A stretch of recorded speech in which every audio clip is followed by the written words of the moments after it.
అందరికీ వందనములు. ఈ మధ్యాహ్న కాల సమయంలో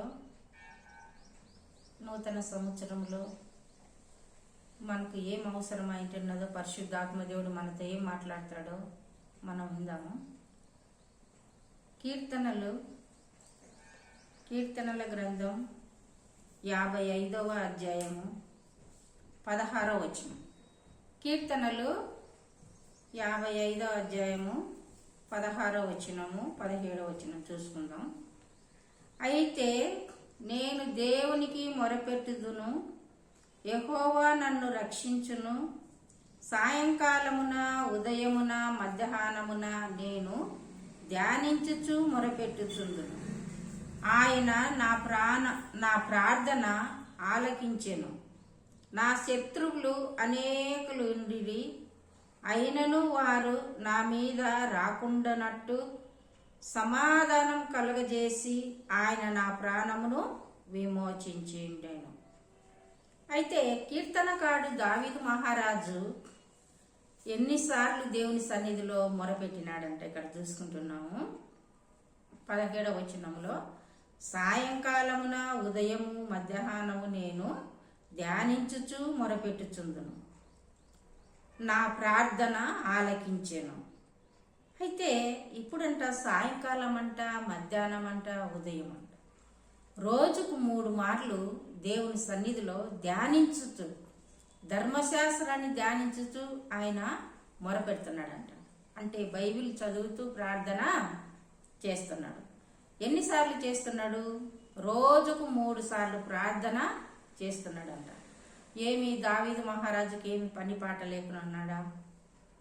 లేకుంటే తను ఏదో టైం పాస్కి చేస్తున్నాడన్న? లేదండి. అందుకే దావీదు రాజుని గురించి దేవుడు ఏమన్నాడు తెలుసా? నా హృదయానుసారుడు దావీదు, నా హృదయానుసారుడు, నా ఉద్దేశములన్నీ నెరవేర్చినవాడు. అంటే దేవుని ఉద్దేశములు ఏమున్నాయో, దేవుని ఆలోచనలు ఏమున్నాయో అవన్నీ కూడా నెరవేర్చినవాడు దావీదు మహారాజు.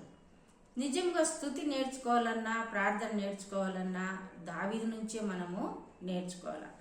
అయితే రోజుకు 7 మార్లు దేవుని సన్నిధిలో స్తుతించేవాడు, 3 మార్లు ప్రార్థన చేసేవాడంట. ఎట్లంట? ధ్యానించుచు ప్రార్థన చేసినాడంట. దేని కొరకు ప్రార్థన చేసినాడంట? ఇక్కడ 18లో చూస్తున్నాము. నా శత్రువులు అనేకులు ఉండిరి, అయినను వారు నా మీదికి రాకుండానట్టు సమాధానం కలుగజేసి ఆయన నా ప్రాణమును విమోచించున్నాడు. అనేక శత్రువుల కొరకు ప్రార్థన చేస్తున్నాడంట. ఏమని ప్రార్థన చేస్తున్నాడు? సర్వసాధారణంగా మనుషులం చేసే ప్రార్థన శత్రువుల గురించి ఏమంటాము? వాడు అలా కావాలి, ఇలా కావాలి కదా, వాడి పతనం నేను చూడాలని మామూలుగా సాధారణంగా మనసులకు వచ్చే ఆలోచన. అయితే కానీ ఈ దేవుని హృదయానుసారుడు కాబట్టి, పరిశుద్ధాత్మత నిండుకున్న దావీదు కాబట్టి ఆయన ఏమని ప్రార్థన చేస్తున్నాడంట? శత్రువులకు సమాధానం కలుగునట్లు ప్రార్థన చేస్తున్నాడంట. శత్రువుల విషయమయ్యి సమాధానం కలిగినట్లు దేవుని సన్నిధిలో రోజుకు 3 సార్లు ప్రార్థన చేస్తున్నాడంట. ఎందుకంటే దావీదు రాజుకు అనేకమైన శత్రువులు, ప్రాణ శత్రువులు, బయటికి వెళితే చంపాలని ఎంటబడుతూ అనేక విధాలుగా ఆయనను కష్టపెడుతున్నారు. అయితే అలాంటి పరిస్థితులలో తను ఎక్కడ ఏ మనుషులను కూడా ఆశ్రయించలేదు, ఎవరి దగ్గరికి వెళ్ళలేదు, జీవం కలిగిన దేవుని సన్నిధిలోనే మోకరించాడంట. అందుకే చిన్ననాటి నుండి కూడా దేవుని శక్తి పొందుకొని ఉన్నాడు దావీదు మహారాజు. ఇందుకు శత్రువుల సమాధానం కొరకు ప్రార్థన చేస్తున్నాడంట. ప్రియమైన బిడ్డ, దేవుడు నీతో నాతో మాట్లాడుతున్నాడు. పరిశుద్ధాత్మ దేవుడు నీతో సూటిగా మాట్లాడుతున్నాడు. నీ శత్రువుల విషయము, నీకెవరున్నారు శత్రువులు కదా? నాకు అబ్బో ఎంతమంది శత్రువులు కదా, ఇరుగు పొరుగున శత్రువులే, సంఘంలో శత్రువులే, కుటుంబంలో పిల్లలు, భర్త, ప్రతి ఒక్కరూ శత్రువులుగా మనము పోల్చుకుంటాము. అయితే వారి కొరకు ఏం చేస్తున్నావు? ప్రార్థన చేయాలంట. వారికి సమాధానం కలిగినట్లు, అంతేకాకుండా నిన్ను చూసి వారు మారినట్లుగా నువ్వు ప్రార్థన చెయ్యాలి. నీ ప్రవర్తన బట్టి వారు మార్పు చెందాలి. మారాలి, వారికి సమాధానం కలగాలి. ఎందుకంటే అసమాధానంతో నిండుకున్న శత్రువు, వాని ఉద్దేశం, సాతాను శత్రువు ఉద్దేశం ఏంటి? ఎప్పుడు దేవుని పిల్లల్ని ఏదో ఒక మాట అనాలా, ఏడిపించాలా, దుఃఖ పెట్టాలా, బాధ పెట్టాలా అనేదే వాని ప్లాన్. అయితే వాటన్నిటి నుంచి వాడు సమాధాన పడాలంటే, సమాధానంగా ఉండాలంటే మనం ఏం చేయాలంట? ప్రార్థన అనే ఆయుధము పట్టుకోవాలి. మనకు ఒక దేవుడు రెండంచులు కలిగిన ఖడ్గం మనకు ఇచ్చాడు. ఏంటి? ఒకటి స్తుతి ఖడ్గము, ఒకటి ప్రార్థన ఖడ్గం. ఈ ప్రార్థన ఖడ్గంతోనే మనము జయించాల. కానీ మనం కక్షలు, అందుకే దేవుడు అంటాడు కదా, కత్తి చేతనైనను యుక్తి చేత నేను జరిపించనంటాడు. అయితే మనకు దేవుడు ఇచ్చిన గొప్ప ఖడ్గం ఏదంటే ప్రార్థన. ప్రార్థన ద్వారా ఎన్ని అద్భుతాలు బైబిల్లో ఎన్ని అద్భుతాలు జరిగినాయి మనకందరికి తెలిసిన విషయం. ప్రార్థన కంటూ అసాధ్యమైనది ఏదియూ లేదు, మనం గ్రహించాలి.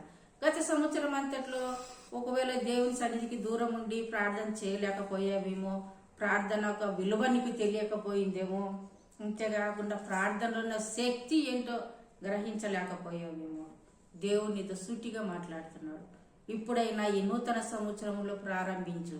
నువ్వు మానుకున్న ప్రార్థన చేసే ఆ టైము, దేవునికి ఇచ్చే టయాన్ని నువ్వు సాతానువానికి ఇస్తున్నావేమో. ప్రార్థన చేసుకునే సమయము వ్యర్థంగా గడుపుతున్నావేమో. ప్రేమైన బిడ్డ, ఇది నువ్వు వ్యర్థపరుచుకునే సమయము కాదు.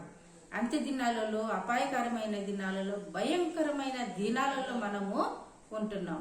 ఎక్కడ చూసినా మతమాదులతో దేవుని పిల్లలకు, సేవకులకు నెమ్మది లేదు, ప్రశాంతత లేదు. అసలు దేవుని సువార్త మూయబడింది. బహిరంగంగా దేవుని బైబిల్ పట్టుకొని వెళ్ళడానికి కూడా లేని పరిస్థితులలో మనం ఉంటున్నాం. అయితే విశ్వాసి, దేవుని బిడ్డ, దేవుని చేత నువ్వు ఏర్పరచుకునే బిడ్డవు. నువ్వు మౌనముగా ఉండడానికి కాదు. ఆనాడు ఎస్తేరును మొర్దెకై అన్నాడు, నువ్వు మౌనముగా ఉంటే మరొక దిక్కు నుండి యూదులకు సహాయం వస్తుంది, కానీ నువ్వు నీ ఇంటి వారు నశించిపోతావు. ఒకవేళ దేవుని బిడ్డవు నువ్వు ప్రార్థన చేయకుండా మౌనముగా ఉండి నీ పనులకు, నీ సొంత పనుల కొరకు టైం అంతా వ్యర్థం చేసి సాతాను వానికి టైం ఇచ్చి దేవుని దుఃఖపెట్టే బిడ్డవుగా ఉంటే, ఈనాడే నువ్వు మోకరించి ప్రార్థన చేసి పశ్చాత్తాపంతో దేవుని సన్నిధిలో ఒప్పుకో, తీర్మానం చేసుకో, ప్రార్థన జీవితం కలిగిండు. కీర్తనకాడు దావీదు మహారాజు రోజుకు 3 మార్లు మొరపెడుతున్నాడు, 7 మార్లు స్తుతిస్తున్నాడు. కనీసం ఆయనలో మనం సగమన్నా కదా, సగము ఒక భాగమైన మనం ప్రార్థన చేయాలి కదండి. అది ఒక్కసారైనా దేవుని సన్నిధిలో మనం కనపడాలి. మనం ఎన్నో మన చుట్టూ మనం చూస్తున్నాము, ఎంతో భయంకరమైన దుర్దినాలలో మనం ఉంటున్నాము. ఎక్కడ చూసినా భయంకరమైన వార్తలు, ఎంతో మంది రోగులు, అనారోగ్య పరిస్థితులలో నెమ్మది అనేదే లేదు. ఏ కుటుంబాన్ని కదిలియండి, నెమ్మది లేదు. అయితే ఆ దినాలలో మనము ఉంటున్నాము. అయితే అందరి కొరకు మనము ప్రార్థన చేయాలి. మనము దావీదు రాజులాగా మనము ప్రార్థన జీవితం కలిగి ఉండాలి. ప్రార్థన అనేది మనం ఒక అలవాటుగా చేసుకోవాలి. అంతేకాకుండా ప్రార్థన భారం కలిగిన వారముగా ఉండాలా, బాధ్యత కలిగిన వారముగా ఉండాలా. నిజంగా యేసు ప్రభుల వారు ఒక భారంతో, బాధ్యతతో ఆయన చేయవలసిన ప్రతి కార్యం చేసి వెళ్ళిపోయాడు. మిగిల్చిన పని నీకు నాకు అప్పగించాడు. అయితే మనం ఏం చేయాలా? ఆయనలాగా మనం చేయలేమనండి. ఆయనలో అసలు ఇష్టమంతా కూడా మనము చేయలేము. కానీ మనం చేయవలసినది ప్రార్థన. అనేకులు నశించిపోతున్న బిడ్డల కొరకు, నిత్య నరకానికి, నాశనానికి వెళ్తున్న బిడ్డల కొరకు, ఏమి తెలిసి తెలియని పరిస్థితులలో లోకమంతా కొట్టుమిట్టాడుతున్న ఈ టయాలలో విశ్వాసమైన నువ్వు లే, ప్రార్థన జీవితం కలిగి ఉండు. ప్రార్థన, కన్నీటి ప్రార్థన చేయి. స్త్రీలవైనా సరే, పురుషునివైనా సరే, ఎవరివైనా సరే నువ్వు ప్రార్థన జీవితం కలిగి ఉండు. దావీదు రాజు 3 మార్లు ప్రార్థన చేసినాడు తన శత్రువుల కొరకు. అయితే నీ శత్రువుల కొరకు నువ్వేం చేస్తున్నావు? ఇంకా దూషిస్తూ, మాటకు మాట దూషిస్తూ వాళ్ళని నిందిస్తున్నావా? లేకుంటే వారి కొరకు సమాధానం కొరకు ప్రార్థన చేస్తున్నావు. ఒకవేళ చేయకపోతే ఈ అధ్యాయం చదువుకొని ప్రారంభించు. దేవుడి కొన్ని మాటలు దీవించి ఆశీర్వదించుగాక.